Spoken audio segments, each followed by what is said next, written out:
Mga Monoy smuggler ng krudo nanlaban sa mga otoridad sa Bolivia. May mga pagsabog naman sa Congo na ikinasawi ng 11.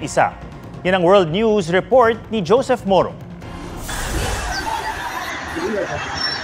Ang malaking rally na ito ng rebeldeng grupo sa Democratic Republic of the Congo binulabog ng 2 malakas na pagsabog. Ayon sa kanilang leader, di bababa sa 10 ang patay at 12 ang sugatan. Sinisi niya ang Pangulo ng Congo. Pero sa X o dating Twitter, sinabi ng gobyerno na suportado ng katabing bansang Rwanda ang ilang foreign army na siya raw namamaslang sa kanilang bansa. Itinanggi yan ng Rwanda. Sa gitna ng ilog na ito sa Bolivia, bistado ng mga otoridad ang pagpupuslit ng krudo patungong Brazil.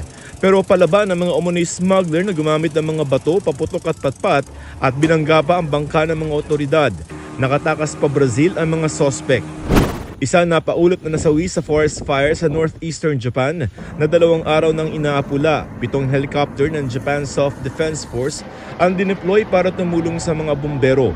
Mahigit 3,000 residente ang nasa evacuation centers.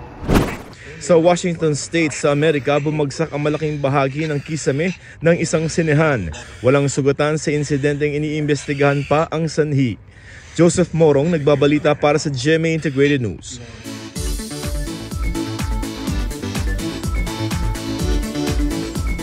Sure na thrill ang ma-avail sa underground river sa Siquijor. G tayo dyan sa report na ito.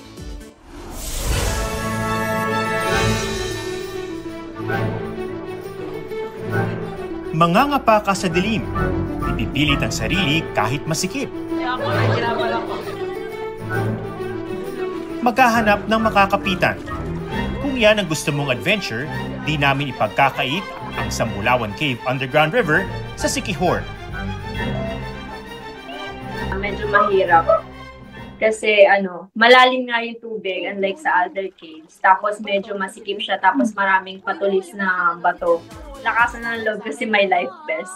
Binabanggit sa amin kung saan pwedeng umapak na mababaw. Nakompleto na naman sila ng gear mix. Kasama na sa entrance fee ang renta sa life vest at headlamp. Ang kasamang tour guide, mga magagaling din na swimmer. Lalo't ang pangalan ng kuweba, lugar ng maraming tubig ang ibig sabihin. Konting lakad lang din para maabot ang mismong bunganga ng kuweba. At kapag nalampasan ng mala obstacle course, may perfect spot for photo ops. Pang-flex with the caption, "Braved the Cave." Huwag magpahuli sa mga balitang dapat niyong malaman. Mag-subscribe na sa GMA Integrated News sa YouTube.